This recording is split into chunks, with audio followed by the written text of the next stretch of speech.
Zoti Islami, kryeministri Edi Rama në një konferencë sa i përket çështjeve të sigurisë në Estoni i ka quajtur shqiptarët si Taliban perëndimor.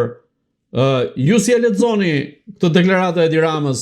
Është një etiketim krejt i rastësishëm apo tallet hapur me shqiptarë? Jo pa qëllim i quan Taliban, jo pa qëllim, është strategji hebreo-izraelite e vjetra jo dhere, dhe quan Taliban me qëllim që të justifikoj marrëveshjet dhe tregtit dhe piskllëqet, krimet që bën me urdhër të izraelitëve kundër shqiptarëve. Prandaj quan se Edi Rama ka atë njëjtën, për ne muslimanët, Edi Rama ka të njëjtën urrëtie që kanë hebrejt, ka të njëjtën urrëtie që ka Kisha Ortodokse slavo-greke, ka të njëjtën urrëtie që ka Beogradi. Edi Rama aq i egër është ka shinesh. Prandaj Edi Rama duhet të zhdukur një orë parë nga politika, dhe prandaj u bë thirrje deputetëve të parlamentit shqiptar të ngrihen dhe ta shkarkojnë këtë qelbësi që ka uzurpuar parlamentin dhe politikën shqiptare. Nuk na përfaqëson Edi Rama neve zotëri. Edi Rama po na ngul tek pas shpine. Hapini syt ju deputetë të parlamentit shqiptar. Hapini syt, ka ndonjë shqiptar aty te ky apo s'ka? Ka ndonjë me gjak shqiptar apo jeni të tërdobitur ju? Çfarë jeni ju? Po jeni shqiptar, dini dhe qërojni këtë, se nuk është shqiptar ai. Ai është hebre. Zoti Islami, nga ana tjetër opozita çfarë është duke bërë, duke qenë se ngrihet në proteston her pas here, duke quajtur ato protesta kombëtare kundrejt Edi Ramës, por maksimumi 2-3 orë protestojnë dhe pastaj kthehen dhe shkojnë gjithë në shtëpi. Në këtë rast, çfarë po bën Berisha kundrejt Edi Ramës për ta rrëzuar atë? Është bashkëpunëtor i ngushtë i Edi Ramës. Sali Berisha është bashkëpunëtor i ngushtë i Edi Ramës. Sali Berisha është po aq tradhtar për çështën kombëtare sa ç'është Edi Rama. Sali Berisha i shërben lobit izraelit grek-slav. I ka shërbyer dhe po i shërben dhe këto protesta, ata shkruajtura protesta turp të kenë të gjithë ata që shkojnë në bulevard. Turp, unë i kam shoqëruar kam marrë dhe që nga Athina për të bërë protestat që ka organizuar Sali Berisha. Pa e ditur që ishte juda në të djathtën shqiptare, pa e ditur që ishte tradhtar, pa e ditur që ishte spiun, pa e ditur që ishte domethënë një poliagent në kuptimin e mirë fill të fjalës, duke filluar që nga Franca, Enver Hoxha, gjithë spionazhet greke, dreqet e birika, atyre u shërben. Dhe ato protesta, që quhen protesta, që janë protesta, po janë thjesht për të thënë popullit dhe atyre që votojnë po dëgjë, shikoni more se ne jemi opozit. Qa opozit është tajmo, nuk u vjen turp. Qa opozit, kë përfaqëson ajo opozit, se di se kë përfaqëson. Se qytetarë shqiptarë nuk i japin votë. Sali Berisha ka një jetë të që i humbet zgjedhje, dhe prapë rinë në krye të Partisë Demokratike. Ka që pas janë ata të PD-s, ka që Pander janë, ka që pas Seder janë, ka që pas Seder janë, që kanë Sali Berishën? Kjo të regon që aty nuk është parti politike, është një band kriminale organizuar dhe e mirë strukturuar, e mbështetur në mënyrë perfekte nga ligji, nga marrëveshja dhe ndryshimet kushtetuese që bën në 21 prill të 2008-s me partinë me Edi Ramën. Është partia e punës në pushtet zotëri. Është Sali Berisha i shërben 100% dhe pik për pik direktivës dhe urdhërit që la ai kriminali tjetër, kriminali masakrës së Tivarit të Ramizalia, ai u tha që do metët pushtetit të komunistëve të Shqipëri dhe Sali Berisha asaj shërben. Mbajtjes së pushtetit komunistëve të Shqipëri. Ata që janë demokratë dhe që janë të djathtë në Partinë Demokratike, urgjentisht largohuni që andej ju të djathtët e mirëfill, jo spionë dhe patronazhisën që ka futur banda e Sali Berishës atje me ata deputetët që kanë në listë e mbyllur. Zoti Islami, sa dorë dhe sa rol ka vetë Berisha në strategjinë antikombëtare për goditjen e faktorit shqiptar, qoftë në Shqipëri, po në gjithë rajonin e Ballkanit Perëndimor, që nga shkatërrimi i fabrikave dhe uzinave pas viteve 90 e deri më sot?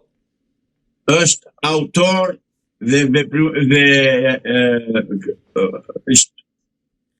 ideator dhe autor i të gjitha krimeve që janë bërë në Shqipëri. Sali Berisha, zotëri, ka shkatëruar të gjithë ekonominë shqiptare, i ka shërbyer partisë Mëm, e cila e ndrori në dritë në 90-ën, dhe Sali Berisha nuk është gjë tjetër veç një quisling, një lloj si Edi Rama, që u shërben interesave të atyre. Unë kam një tefmet e jashtëzakonisht të madhe dhe një kundërshtim të jashtëzakonshëm për Shtetet e Bashkuara të Amerikës, të cilët e shikojnë se çfarë është Sali Berisha, e dinë se çfarë po bën në politikën shqiptare, e dinë se çfarë tradhti dhe krimesh ka bërë dhe prapë nuk ndihen që ta qërojnë nga Partia Demokratike. Sali Berisha duhet marrë si që morë Daniel Noriega o zotëri, ose si që morën këtë të Venezuelës, ta marrën për leckas e ta qërojnë andej, sepse është kanceri i politikës shqiptare. Pa e kanë shpallur non grata, nuk mjafton kaq? Përse, jo prishpuna, ja e shikojnë non gratën. Dhe Amerikanë me ne, më falë shprejnë. Më fali të dashur qytetarë shqiptarë. Talën Amerikanët që do në beatë non grata. Qdo me dhe non grata? Qdo me dhe non grata, të më thonë mua, cili është efekti fjalës non grata, që nuk vetën në Amerikë, jo prishpuna. Ja dele leha tjeti si një kone e lagjes, njerë 15 ditë, njerë 10 ditë kur i teket për të thënë shqiptarëve që u jam në opozit. Jo, zotëri, sarmik i betuar joni.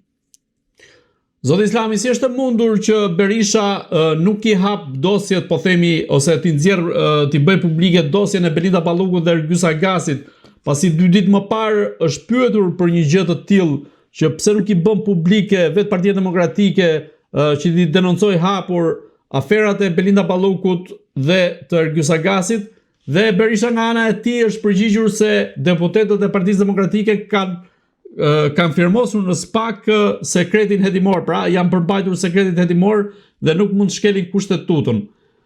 Kaq merak e ka Berisha sekretin hetimor dhe shkeljen e kushtetutës? Jo, nuk ka to merak Sali Berisha. Sali Berisha ka merakun tjetër që e kanë zënë atje ku zihet burri keq me dosjet e tij që i ka marrë dosjet e tija. Dhe nuk guxon që të kundërvihet, dhe të kundërvihet po janë mbajti. Ata e kanë zënë fol po deshe. Dhe ai e di mirë që nuk mund të flasë dot. Dhe prandaj nuk ndihet dhe bën lojra fjalës. Unë ja kam thënë Sali Berisha që atë prapë dhe këtu në para ekranit tuaj. Po është burr të vi të bëj debat me mua, të ketë mua përballë në tavolinë, të shohim sa trimësh dhe sa burrësh dhe sa argumenta ka. T'ja shohim të tëra. Por nuk është burr Sali Berisha. Sali Berisha është njeriu më frikacak që ka në Shqipëri, që ta dini. Sali Berisha më fal do përdor një shprehje që është pa edukat, po unë do ta them dhe ju kërkoj ndjes. Sali Berisha dhe prandaj rri e ban atë grupin rreth vetes tij se trembet çdo kohë. Sali Berisha nuk e bën gjumin të qetë. Sali Berisha është Macbethi i politikës shqiptare. Zoti Islami, një jurist nga Serbia pritet që t'i bashkohet grupeve shqiptare për të zgjidhur çështjet e stokut të dosjeve që rrinë në gjykata. Në këtë rast, ka që nevojshëm është që një jurist nga Serbia të vijë që të ndihmoj grupet shqiptare për të zgjidhur çështjet e dosjeve? Jo, zotëri, jo. E sjellin që t'i varros çështjet shqiptare, sepse në dosjet shqiptare ka dorë direkt Sali Berisha, ka dorë direkt Edi Rama, personalisht këta të dy janë penda e parmendës që tërheqin luftën dhe goditjen që i bëhet popullit shqiptar dhe kombi shqiptar në pushën në arenën ndërkombëtare dhe në politikën e brendshme. Pra, ai vjen këtu thjesht që t'u apozime këtyre si t'i groposin ato dosje, jo si t'i gjykojnë. Po mos ndoshta po i ndihmon sepse janë 150.000 dosje për t'i shqyrtuar. Jo, mos ka nevojë të vinë ande, jo. Kemë mira juristë në Shqipëri që vinë vërdall në për gjykata avokatës. Jo, nuk është aty puna, jo. Po pse merret nga Serbia atëherë? Po e merr vetë me Edi Rama, e dërgojnë ata me urdhër. Dëgjoj, ata vinë, nuk e marrin atë. E dërgojnë Beogradi, do merrin këtë dhe ky do vijë do merret me këtë punë. Ore, mos shikoni ato si përpatje ju. Shikoni çfarë bëhet në tavolinë. Dhe në tavolinë atë dërgojnë serbët me urdhër të posaçëm që ti shkatërroj dosjet. Siç bën me atë kush ajo që e çuan në gjykat lart, mos gaboj për të parë dosje rrinin që nuk ishin gjykuar.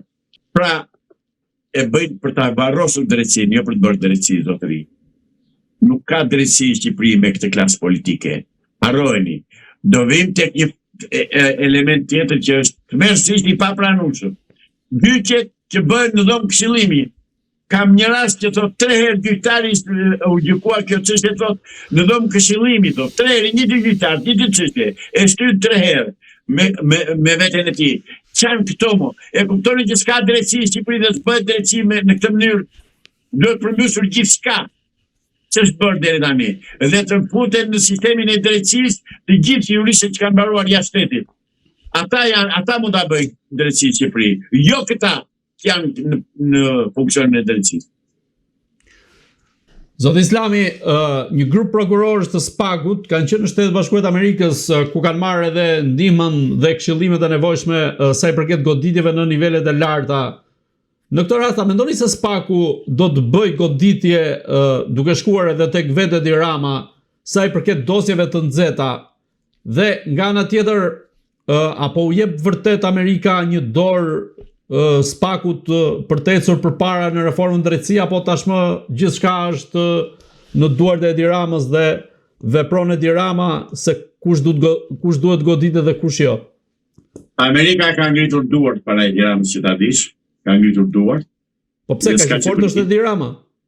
Patjetër si fort Edi Rama se ka pushtetin në dorë. E s'kanë që bëjnë sa është të pushtet. E para, e dyta, SPAK-u ato dosjet që ka atje dhe të marrë të zjejë të pi lëngun, sa i nuk mëndon gjë me të fare. Absolutisht. Është Edi Rama i që komandon gjithçka. Në fakt është hebreu në zyrën e Edi Ramës, këshilltari tje që komandon gjithçka në Shqipëri. Në fakt është Athina që urdhëron se çfarë do bëhet në Shqipëri. Është Beogradi që urdhëron. Dhe kështu që Amerika dhe të vi vërdall të merret me Netanyahu, të ndihmojë Netanyahu për të vrarë sa më shumë iranian dhe palestinez, pra ato është Amerika. Po, Zoti Islami, të ndalemi pikërisht tek një element që ju përmendët. Kjo quhet një reformë në drejtësi, e cila është mbështetur nga amerikanët me një zell të madh, po ashtu edhe nga Bashkimi Evropian, dhe ndërkohë afrohet një jurist nga Serbia për të dhënë ndihmë në shqyrtimin e dosjeve. Çfarë nuk shkon këtu? Çfarë nuk shkon? Ajo për mua. Pse nuk marrë një jurist gjerman? Që kemi kërkuar. Kemi kërkuar të vinë jurist gjerman në Shqipëri. Jo, zotëri, jo, do vinë serbët. Do vinë serbët sepse ata janë me Edi Ramën dhe këtë lejon Amerika. Pse nuk vinë jurist amerikan? O thresin ata të SPAK-ut atje, o thonë, hajde, këtu do bëni këtë, do bëni këtë. Ja 5-6 herë kanë vatur ata të SPAK-ut atje. Sa janë bërë, si shta njëri, e se hajde Sulejmani sa e bëri mik dhe qëni. SPAK-u në çdo një muaj, 2 muaj vete në Amerikë dhe çfarë bën asgjë. Vete edhe në bën xhiro. Kaq.